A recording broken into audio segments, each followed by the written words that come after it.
Hello, Sandra Embleton here, presenting a different view, a different image. We're entering into the scientific mind so that we can bring together, bridge together the two worlds of science and spirituality. And why this is important is that we, as a collective, want to move beyond our boundaries and what we understand to be explainable phenomena. But if you can't explain it and you have no faith and you've nothing more to fall back on, you've already restricted yourself and created your own parameters, and your work can't go beyond those parameters. So God meeting science is God meets science. Science must go outside the parameters. You cannot solve what you're looking for in this dimensional frequency of the mind. You have to bypass the mind, because the mind is questioning, the mind wants to know, and the mind needs rationality. But you're needing to bypass that to retrieve the information that exists in the higher dimensional realms and bring it back. And what you're left with is something that's new. It's something that is unexplainable to those who are in positions that dominate and use the mind for all their criteria.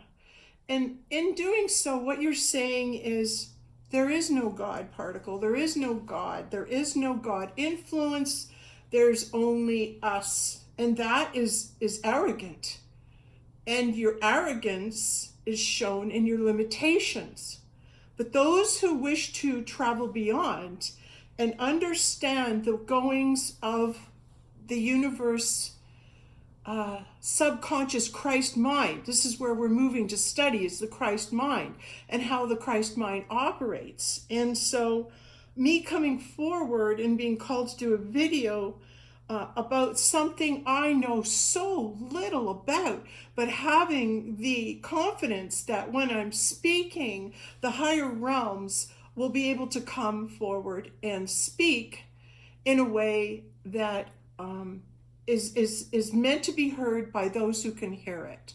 Okay, so I'm just going to start by the universe itself understanding my wave of intention will go back into itself to bring forward in this video everything you're needing to see, if you can understand it, because the universe is behind this and it's telling you a story like a great piece of art. All right, so as I stand, what am I representing? What can you see on me? What you're seeing joy, and you've got a blackboard, and you're seeing subsequent substantialism. I'm going to explain what that is. But in order to do that, like, understand, let go of your mind, your doubt, your cynicism, your skepticism, and then just look at it as, well, what do I see? This is in front of me. Okay, well, you're seeing feminine. You're seeing the Aleph, which is the first letter of the Hebrew alphabet. You're seeing Q, the lab coat, 007, but also Q is the Christ, right? The movement for the good, the God movement. Now, when I went to get dressed to present this today, I'd forgotten about this coat that was downstairs in the closet. And when I went to present myself forward, it was put on the Aleph. Like, no, you have to have that representational in this presentation. It must be present so that those who are looking for signs, like from God and from the Hebrew, to legitimize what's being said and have the faith that God is speaking, the voice of God is speaking through this vessel, right? Now that in itself is such a leap of faith that could actually be occurring, because the mind goes, how can that be? Well, how could I make that how could I make that assertion? How could I behold that? Well, you can't in the mind in the lower 3D dimensions, but when you move up to the higher dimensions, you're in agreement. You're in one mind. So you're in the Christ mind. The mind is agreeing with everything. There's a continuous flow of yes, yes, yes, yes. Like you're being fed yes, yes, yes. The thoughts are yes, yes, yes. The thoughts that exist in the higher mind are all in one accord. But down here are electrons. Every electron has a thought. Every electron is a world. Every electron has its own reality that's creating. When you come into the focal point, and there's two people that can agree in the Christ mind, now that sends out a wave. That will send out a wave, all right?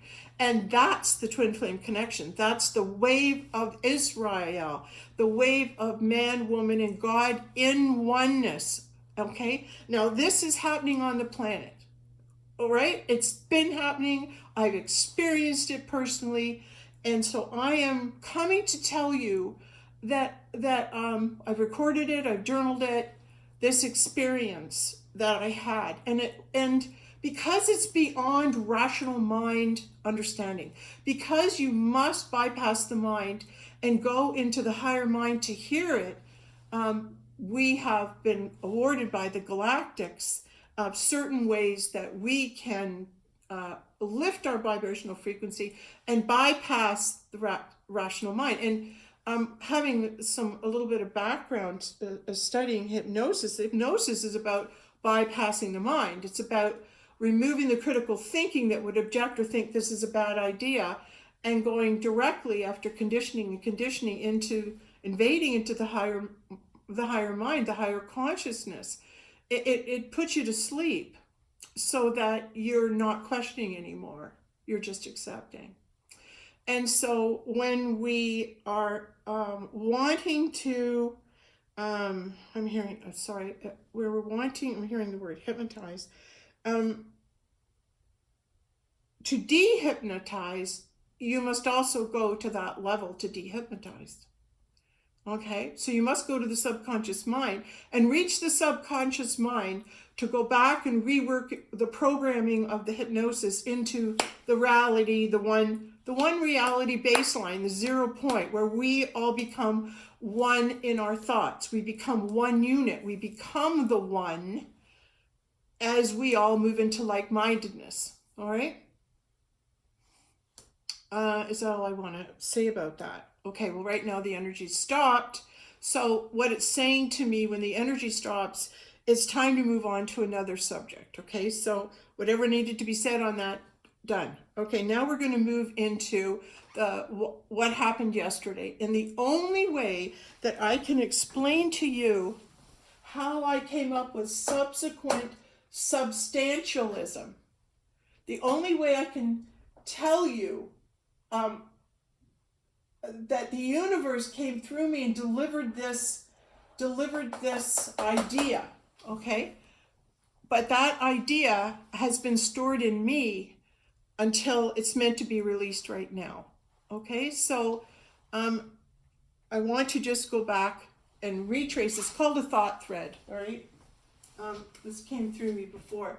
It's a thought thread. So what I want to do is it's like you want as logical as you can get, a logical timeline, a logical thought line. You are looking for a logical timeline that the thought thread exists upon. So as you are in the action of moving forward, you're in action moving forward along the timeline, the thought thread is when you originally got the first thought, you received the original thought here, but you weren't sure how you got it or what it meant, but there's information delivered to you along the thought line. And I didn't get subsequent substantialism at here. I got it over here. I got it along the timeline. So in order for me to explain to you how did I get it here, you have to have an understanding of where the thought thread began, okay? And the thought thread, I'm going to trace it back. If I have to go back farther and more comes, I'll let you know. But right now, the thought thread began, I was watching, I'll just start talking, and that way it'll flow. See, my mind's getting in the way. It's stopping the flow. So if I just begin to tell you what happened yesterday. Okay, so I was having my breakfast and I was watching a show. It was the Y-Files. And it was great because it's so much information. I haven't watched it enough to really register his bias, whether he's one way or another, or he's presenting without bias. But it was pretty good, and it was the show was on time machine, right? A time machine held in the Vatican, right? And then it was, are we living in the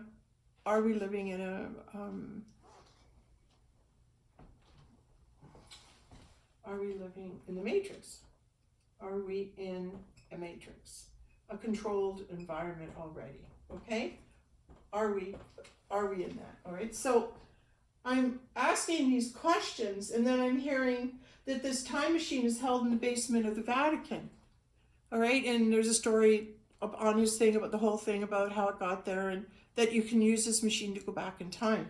So it's being hidden in the Vatican. So I'm hearing this information, okay? And now the thoughts are coming, if we're living in a controlled reality,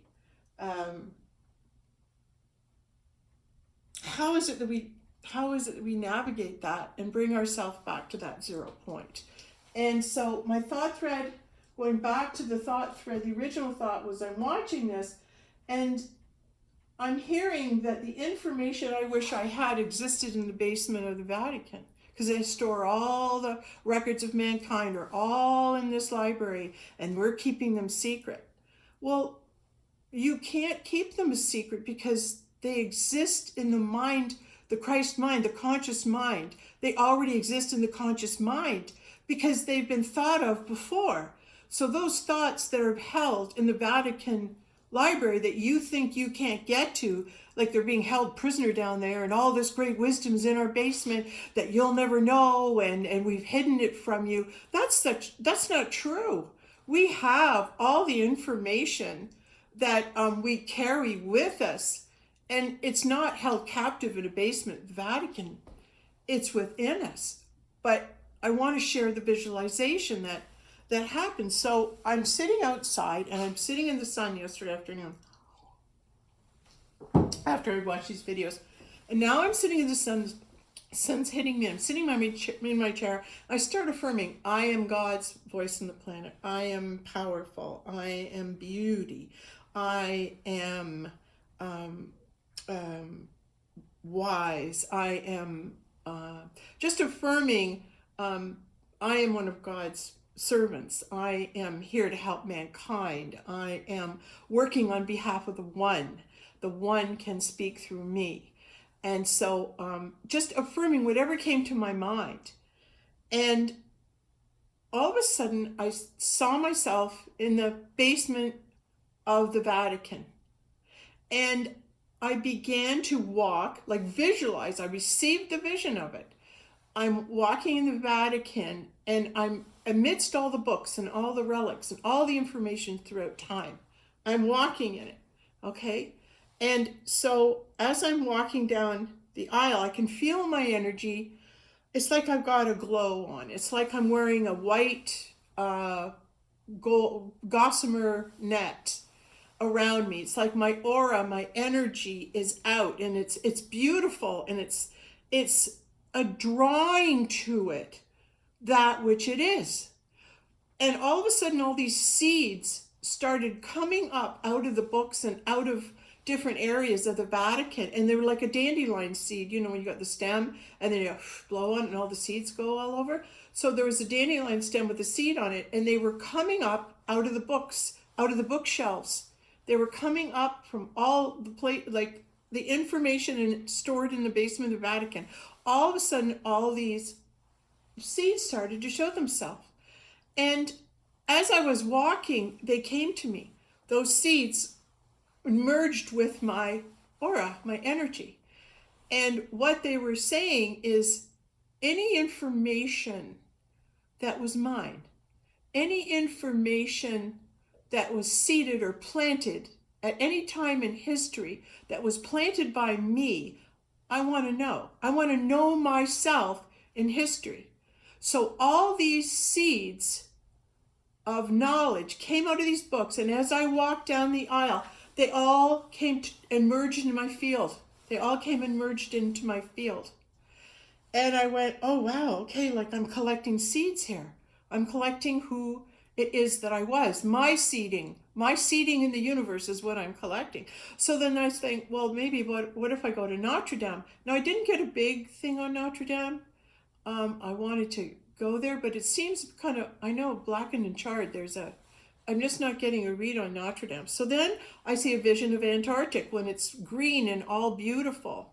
All right, and I'm saying, oh, well, there's some seeded thoughts of mine there. And then it moved me to Atlantis and Bermuda and under the water, and then I'm collecting seeds from Atlantis. Then I'm shot over to Egypt, and I'm in the pyramids, and I'm collecting seeds in the pyramids, and then I'm underneath in the Sphinx collecting seeds in the Akashic record. So what was happening for me is I was going on a journey of collecting my seeds, of the seeding that I've received in the eternal realm, all right? So I'm collecting them yesterday, and now they're in my field. So these seeds of ideas are coming in through me now. And after I did this visualization, I got really, really tired, and I was told to go lie down. So I went into my room and I laid down and I was a little restless, tried to rest, and all of a sudden I was out. And when I say I was out, it means I was so deep within, it was like there was nothing. And then I must have been there like that for a bit, because then when I started to dream or come back, what I was shown is I was in a room sitting in a chair with a table. And there's an older fashioned chair, and I'm in this living room, and my husband comes up, says, "Are you okay, Sandra?" But I wasn't, because I was sitting there and my eyes were closed and I couldn't see, and I couldn't move my hands. I couldn't move my body. All right. I was frozen. And I could feel that I was frozen, and that I had no ability. I was unable to move and to function. So I'm sitting there, and then the next thing I know, I'm sitting in a car at the end of my street, and there's a stop sign, and I have to choose to go left or right. So I'm at a standstill. But as I'm in the car, okay, I still am in this place of I can't see. I couldn't open my eyes. I couldn't move my body. I was frozen. I was frozen in time. Like I was unable to move, and there's nothing I could do about it. Then again, I seemed to have just blacked out for a bit, but in the dream I was like watching myself black out and then come back. And no, I was gone too. Yeah, I was. And then coming back, it was like, well, we're still in the car. We still can't move. We still haven't made a decision whether we're going left and right. We still can't see to drive. There must be a whole bunch of cars behind me by now, lined up to honking and wanting me to make up my mind so they could move forward. And then I'm saying, did I ingest anything that I would have this hallucination? No, everything, no. I don't know why this is all happening. And then I thought, well, what if someone calls the police and they ask for my identification? I have to pull over saying I can't drive because I can't open my eyes. Like, I don't know where I'm going. And so I thought, well, I better get out of here. I don't want that to happen, because it was so real for me. And then by sheer will alone, it was like I pushed my head up and out. It was like a bubble was surrounding. And I poked my way out, and I looked, and I was in the living room, a living room of some home. Now, it seemed pink, and it was at the end part of the day. And I had watched a thing on Edgar Casey and saw his room where he worked that day, and I'm wondering if that was there. It just seems to be that's coming out. And then as I saw the room and I saw that it was a family room, automatically, I relaxed because I'm safe. I'm safe. I'm in the family room. I'm home. But it wasn't even my home. But the message was, oh, you're in a family room. You're not really in a car that you can't drive. So that nightmare's not happening, but you're safe. You're at home. And then I went within my body. And then I heard the word subsequent substantialism. Subsequent substantialism. And I heard it over and over and over again. And what I understood at the time was that what it meant. And I just had a rough idea. I was given a rough idea of what it meant, because watching that quantum physics video on the Y-Files that day, I'm all about trying to understand using quantum physics, of which I still am educating myself. I'm in the process, and so it's there because I'm wanting to work with that, helping to understand how to help them move out of the experiments of looking through the particles and then seeing on the blackboard, you're seeing the waves, right? And there's multiple ones after that, right? So trying to understand this process, okay, of shooting the electrons, which I was hearing all about. So, and I understand this, I've studied it before, but what came to me is that the viewer, the person, when the electrons are shot and come through the two lines, and the observer comes in and witnesses this process, the electrons recognize the witness and their vibration and their DNA, and they automatically go back and retrieve it so that the image that they're presenting is pertinent to the person who's observing.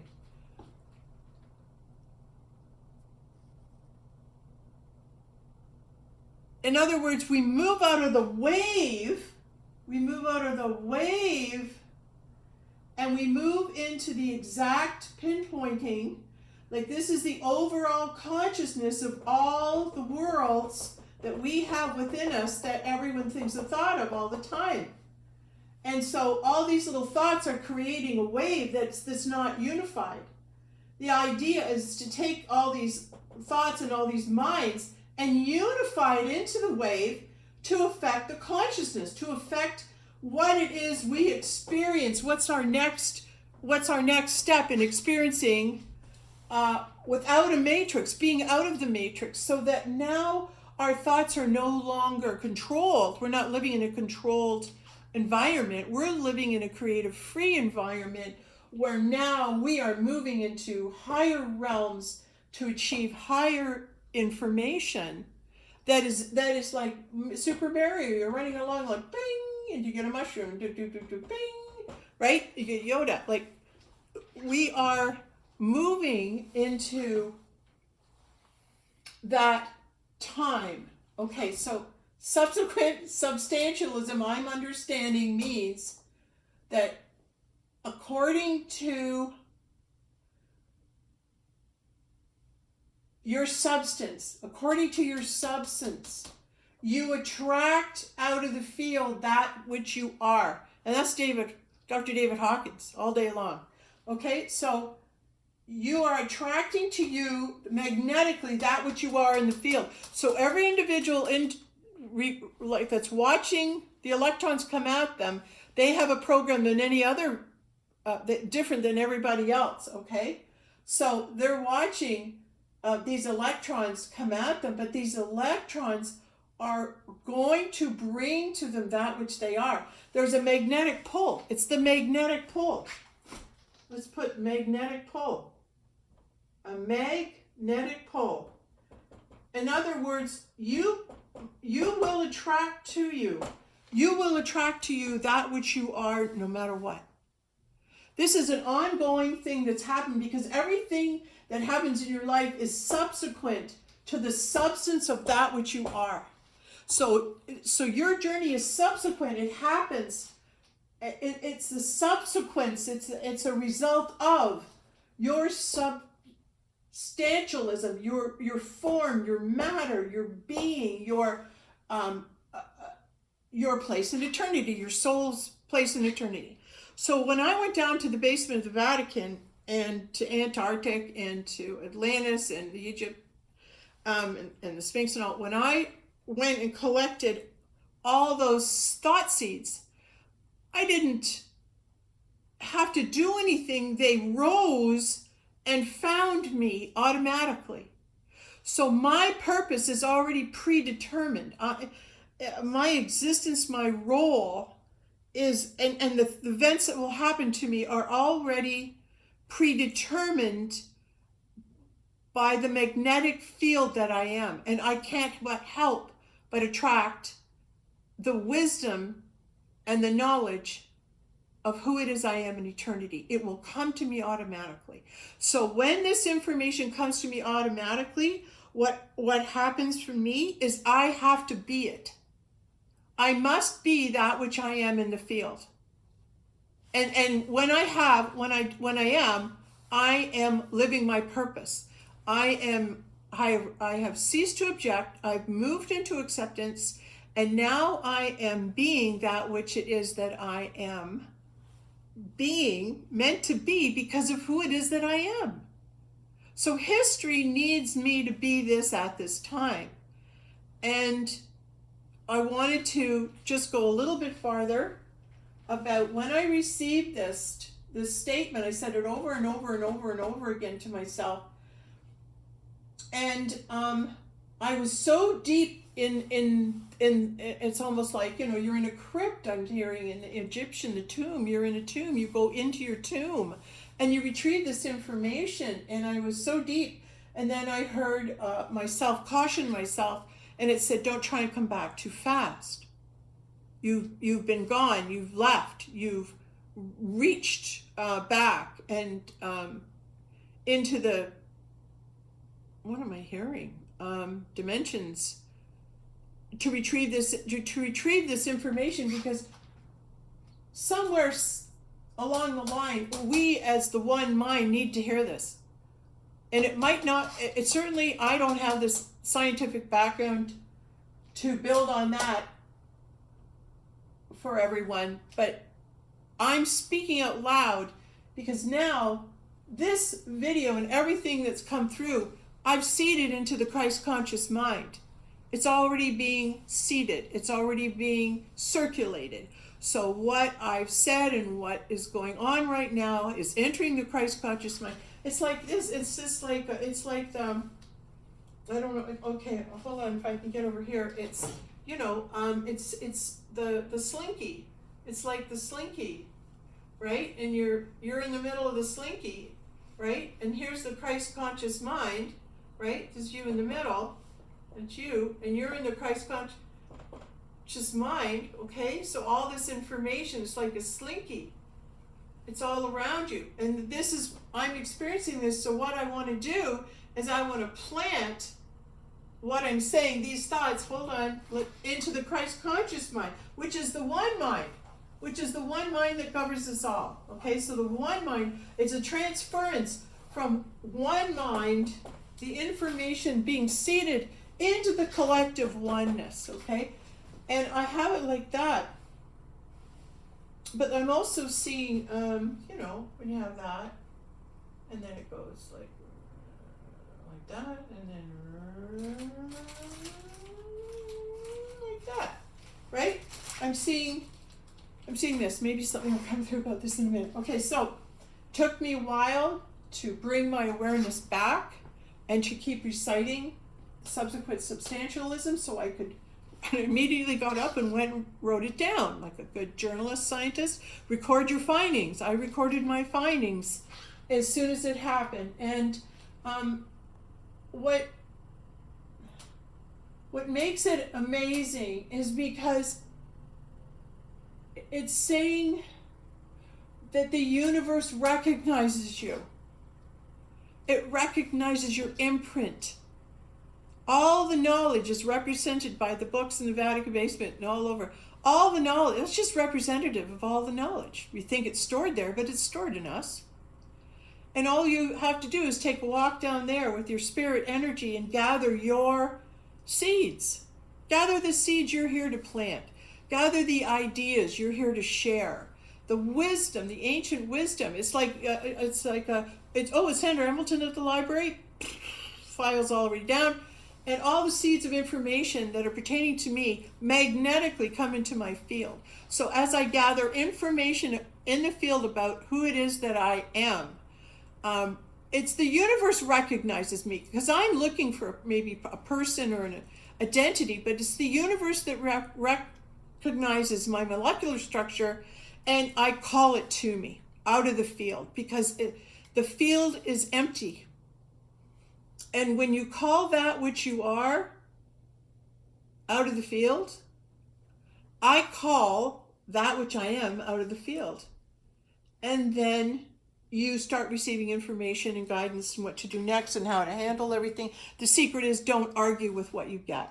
So me making this video today, do I want to? I don't know. I feel like it. I got to put my makeup on, blah, blah, blah. And when I'm in my higher self, it's like, are you kidding? I just got this information downloaded yesterday.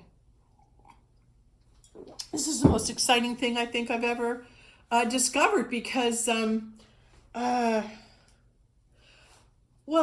it's like I'm taking the credit right away, but it was disclosed to me. It just this information and real life things happened to me that I was able to go and retrieve my seeds. And I would say we're all able to do that. And once we start talking about and releasing the seeds that we go and retrieve that are ours to share, that's the seeding of the universe. We seed ourselves into the new consciousness. We seed ourselves by retrieving that which we are.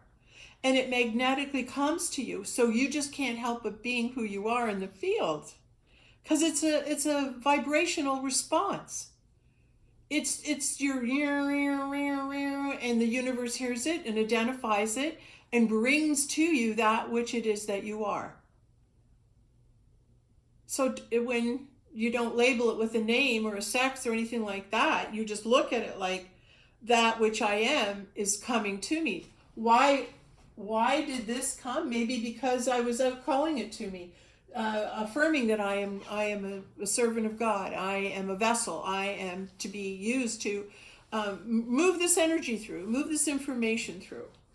And so, in agreement to that, and then to have the experience and being given this. And this is just my interpretation. There's more I'm going to understand, but a higher mind isn't going to look for that. They'll look at what is she saying, and they'll take it and they'll run, and they'll begin to work with this information. It's very exciting because you see, we're placing it into the one conscious mind for everybody, and working for mankind, the higher self and higher beings know when you're out to serve yourself and when you're out to help mankind.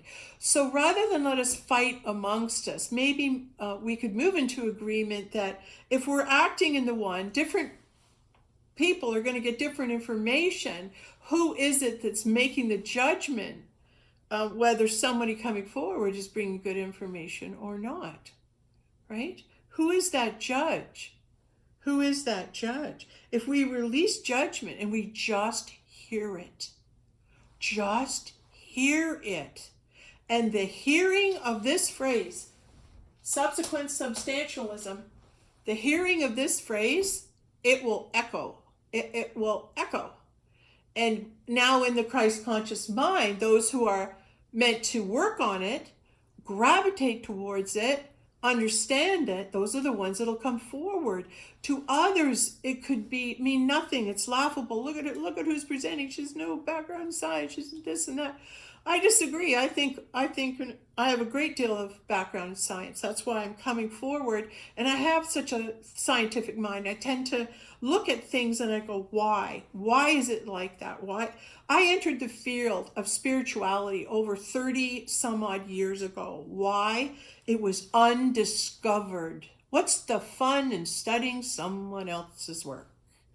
Why don't you want to be in the front lines, getting out there, scientifically experiencing higher dimensions and then being in them and then coming back and saying, hey, when you move to the higher frequencies and dimensions, you get this kind of information. Yeah, it's out there, but you can't enjoy it or access it while you're stuck in a boundary when you've made a judgment or decision that something's good and something's bad. If you're asking to be shown the way to the higher dimensions where the information is stored, ask, I wish to go beyond what we know and into what we don't know. Because when you reach those and love has a lot to do with it. Love has a lot to do with it. I'm going to speak up because it's coming through. Here's love. We're just a couple days past Valentine's, the celebration of love. But love has a lot to do with it. And those individual scientists and minds that are out there, I'm sharing with you, now's the time to seek a feminine partner. Now's the time to seek a feminine partner and ask that your perfect magnetic match be brought to you, which is known as the twin flame, your other soul half. If you're masculine, it's the feminine form. If you're feminine, it's the masculine form. And you are asking for that mirror to come to you now. Because if you want to move into the higher dimensions and you want to move beyond what's known, it's like you're an explorer, you're an adventurer, you want to know new stuff. You will learn more with the proper feminine partner and go higher than anyone that's trying to do it on their own. I'm just sharing that. So if you're a goer and you really, really want to go, right, with learning and understanding, it's asking for that mirror to come to you, because now you've got two slits and it changes the function. You've got two minds. That's what, as soon as I saw it, I went, you've got two minds, when it goes through that slit, right? The electrons go through the two slits. Now, instead of just a single focus like you had with one slit, right? There's a single-minded focus. And when you're in a single-minded focus, what happens to your reflection? It just creates a mirror to itself. In that there's one of you. There's one of you. One of you is one of you. Okay, there's only one of you. So as one of you, your effect on the mind of the consciousness of the collective is going to be single-minded vision. But when you're coupled with your twin flame and you're in one mind in two, so you're taking two minds and you're joining in one, and this point at which they join, that's what creates the ripple effect. And it spreads out, because when you join the two in love, right, that creates a loving high vibrational frequency, and now two minds become single orientated. They become one mind. Two minds become one mind.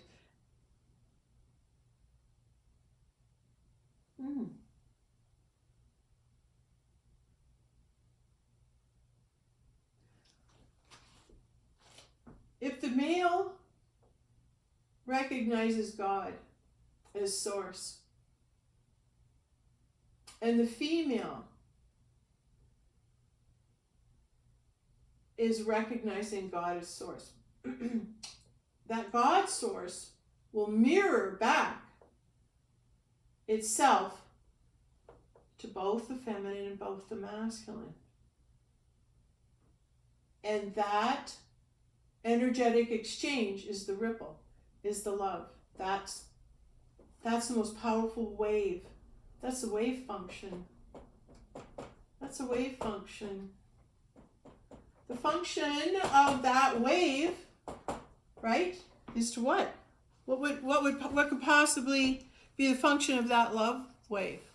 To lift vibrational frequencies in the Christ mind, in the one mind, in the one, and send it out. Send out that love energy to all. So it's all encompassing. It's like a flooding over a wave. I'm hearing stop there. I don't know any more than what's coming through. I'm just going. Okay, so if anybody can come up with a little more on that, We're all in it together. Let's work together. If you got ideas, let's hear them. Okay. What else did I want to share with you?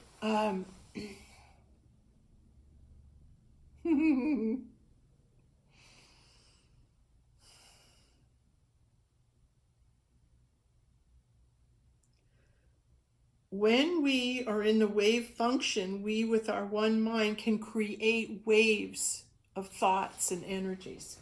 So these waves, once God guided, move us into the higher dimensions through the very vibration of love. That love can impact the vibrational frequency, the waves we send, and love is a counterbalance to the darkness and to the negative. So we are then switching timelines by moving into that love energy and sending that love frequency out. We become the creators of what it is that's in the matrix. We create our own prison. We create our own heaven. We create our own with our thoughts. So the idea is control that wave function. And when you can control the wave function by programming it a certain way, what it has the power to create. So you want to make sure that the wave function continues and that the wave function is of the highest possible frequency to create the highest possible experience, being present here. Okay, there we go. That just jumped in at the end. And if there's, oh yes, so I talked to Archangel Gabriel about this morning. We both were on the same page. It was incredible. But it all came down to understanding that we are the creative force. Our thoughts, we become that creative vibration. And we attract to us those who magnetically are drawn to us. So there's no mistakes about where you are or what you're meant to do. What we want to release is the argument. The argument is the negative. The argument is what stops you, right? The argument. But when you're accepting what you hear and you're in acceptance and you're living in the mind state that everything is happening right now in these higher dimensions for the benefit of all. So let us create what we, I don't want to be cliche, let us create what we want, but really actively think creating love energies, put more love energies in the wave, right? Okay. And if you're not creating love energy, get out of the way. Because no matter what you do or what you're studying, you're not being an active part in the movement of creating the energy of love. And when we create that energy in love with a male-female union, that's our secret. That moves us into an elevated energy, a state of awareness where we access greater truth. And isn't that what we want? Aren't we seeking truth? Thank you very much.